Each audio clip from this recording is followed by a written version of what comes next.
मित्रों, आपने कई बार लोगों को ये दुहाई देते हुए सुना होगा कि मरने के बाद कुछ भी साथ नहीं जाता और सब कुछ यहीं का यहीं धरा रह जाता है। दोस्तों, यहाँ अधिकतर लोग इसी को सत्य समझते हैं, लेकिन आपको बता दूं कि ये कथन बिल्कुल भी सत्य नहीं है, क्योंकि हमारे धर्म ग्रंथ 3 ऐसी चीजों के बारे में बताते हैं जो हम जन्म के साथ लेकर आते हैं और मरने के बाद भी अपने साथ लेकर जाते हैं। अब ये चीजें कौन सी हैं, जानने के लिए बने रहे वीडियो के अंत तक। मित्रों, हमारे हिंदू धर्म शास्त्रों की माने तो मनुष्य कभी भी खाली हाथ इस मृत्यु लोक से लौटकर नहीं जाता और वो हमेशा 3 चीजों को अपने साथ लेकर जाता है जिसे उसने अपने पूरे जन्म में अर्जित किया है। मित्रों, नहीं, हम यहाँ धन या संपत्ति की बात बिल्कुल नहीं कर रहे। तो मित्रों, वो 3 चीजें जिन्हें आप जीवन में अर्जित करते हैं और मृत्यु के बाद भी अपने साथ लेकर जाते हैं, वो है संचित कर्म, स्मृति और जागृति। साथ ही मित्रों, हमारे धर्म ग्रंथों में एक चौथी चीज का जिक्र भी मिलता है जिसे मनुष्य अपने साथ लेकर जाता है, और वो है सूक्ष्म शरीर। इस सूक्ष्म शरीर के बारे में हम आपको पहले की वीडियोस में बता चुके हैं कि ये सूक्ष्म शरीर नियमित रूप से एक भौतिक शरीर का त्याग कर दूसरे शरीर में स्थानांतरित होता रहता है। ये सूक्ष्म शरीर ही है जो जन्म जन्मांतरों के शुभ और अशुभ संस्कारों का वाहक होता है, और इसी को हमारे अच्छे या बुरे कर्मों की सजा भी मिलती है। लेकिन मित्रों, इसके अलावा जिन 3 चीजों के बारे में हमने आपको बताया, संभवतः आप इन चीजों को अच्छे से नहीं समझ पाए होंगे। तो चलिए सर्वप्रथम सबसे पहली चीज यानी कि संचित कर्म के बारे में जानते हैं। संचित कर्म। मित्रों, संचित कर्मों को जानने से पहले आपको संस्कार को समझना होगा। संस्कार अर्थात हमने जो भी अच्छे और बुरे कर्म किए हैं, और साथ ही हमारी आदतें।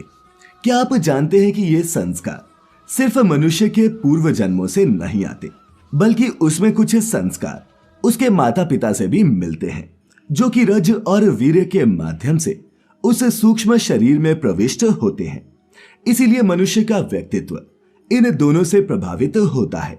दरअसल ये संस्कार ही होते हैं जो प्रत्येक जन्म में संग्रहित होते चले जाते हैं, और अंत में इन कर्मों का, चाहे वो अच्छे रहे हो या फिर बुरे, सभी का एक विशाल भंडार बनता जाता है। कर्मों का यही विशाल भंडार संचित कर्म कहलाता है। इसीलिए जब एक व्यक्ति मरता है तो अपने इन संचित कर्मों के साथ साथ इस जन्म के कर्म भी इकट्ठा करके अपने साथ ले जाता है, और अंततः इन संचित कर्मों का एक छोटा सा हिस्सा ही उसे नए जन्म के रूप में भोगने को मिलता है, और इसे प्रारब्ध कहते हैं। अर्थात ये प्रारब्ध कर्म ही उस सूक्ष्म शरीर के होने वाले नए जन्म की योनि व उसमें मिलने वाले सुख दुखों के भोग को निर्धारित करता है। ये जन्म जैसे जैसे बीतता है, इस जन्म में किए गए कर्म, जिन्हें धर्म शास्त्रों में क्रियामान कहा जाता है, वो जाकर भी उन संचित संस्कारों में इकट्ठा हो जाते हैं, और इस तरह ये प्रक्रिया जन्मों जन्मों तक चलती रहती है, और उस सूक्ष्म शरीर को नए कर्मों के साथ साथ नया शरीर प्राप्त होता रहता है। और मित्रों, वो दूसरी चीज जिसे हम मृत्यु के बाद भी अपने साथ ले जाते हैं, वो है स्मृति। मित्रों, यदि हम आपसे पूछें कि क्या आप ये जानते हैं कि पिछले जन्म में आप क्या थे, तो आप में से अधिकतर लोगों का उत्तर ना होगा। हालांकि कुछ लोग पिछले जन्म की कुछ स्मृतियां याद होने का दावा करते हैं, जिन पर कम ही विश्वास किया जा सकता है। लेकिन क्या आप जानते हैं कि वो सही भी हो सकते हैं? वो कैसे? आपको बता दें कि प्रत्येक व्यक्ति के पास अपने पिछले और इस जन्म की कुछ खास स्मृतियां संग्रहित होती हैं, जो कभी समाप्त या फिर नष्ट नहीं होती।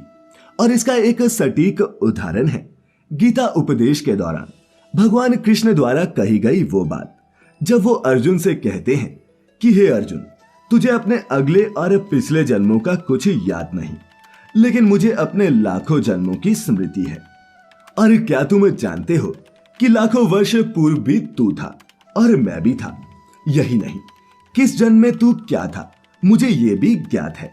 इतना ही नहीं, तू अगले जन्म में क्या होगा ये भी मैं जानता हूं, क्योंकि तेरे संचित कर्मों की गति मैं देख सकता हूं।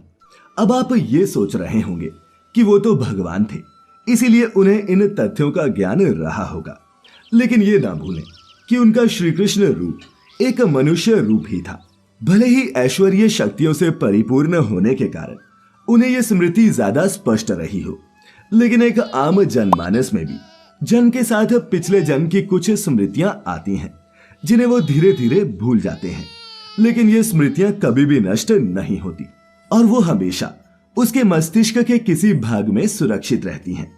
इसी तरह इस जन्म की कुछ स्मृतियां भी उसके अगले जन्म तक जाती हैं। तीसरा है जागृति। मित्रों, तीसरी चीज यानी कि जागृति को समझने में आपको थोड़ी कठिनाई हो सकती है। आपको बता दें कि प्रत्येक मनुष्य और प्राणी के भीतर जागृति का स्तर अलग अलग होता है, जो उसकी जीवन शैली, संवेदना और सोच पर निर्भर करता है। उदाहरण के लिए आप इसे ऐसे समझ सकते हैं कि एक कुत्ता मनुष्य की अपेक्षा कम जागृत होता है। देखा जाए तो इन दोनों के ही बीच ईर्ष्या, क्रोध, काम, भूख, लालच और मद आदि सभी प्रवृत्तियां एक समान होती हैं। लेकिन एक पशु में कमी होती है तो मन की सक्रियता की। वो मन की सक्रियता ही है जिसकी वजह से मनुष्य मन की भावना और विचारों में ज्यादा रमता है। वहीं मन से ऊपर उठने से जागृति शुरू होती है और इस जागृति का प्रथम चरण है बुद्धि, द्वितीय है विवेक और तृतीय तथा अंतिम चरण है आत्मवान होना। यदि आप भी इस जागृति को अपने अंदर उत्पन्न करना चाहते हैं तो आज से ही प्रार्थना और ध्यान में अपना मन लगाएं। अतः कुल मिलाकर व्यक्ति अपने साथ धर्म ही लाता है और धर्म ही ले जाता है। शास्त्र भी यही कहते हैं कि मृत्यु होने पर व्यक्ति के सगे संबंधी भी उसकी मृत देह से कुछ समय में ही मोह या भावना छोड़ उसका अंतिम संस्कार कर देते हैं। लेकिन इस समय भी मात्र धर्म ही ऐसा साथी होता है जो उसके साथ जाता है। तो मित्रों, उम्मीद करते हैं कि आप भी उन 3 चीजों के बारे में जान गए होंगे जो मनुष्य की मृत्यु के बाद भी उसके साथ जाती हैं। आज की ये प्रस्तुति अच्छी लगी हो तो इसे लाइक करने के साथ साथ अपने मित्रों के साथ शेयर अवश्य करें और ऐसी सभी धार्मिक और आध्यात्मिक जानकारियों के लिए जुड़े रहें द डिवाइन टेल्स परिवार के साथ। तो मित्रों, फिलहाल आज के लिए बस इतना ही। अब इजाजत दें। आपका बहुत बहुत शुक्रिया।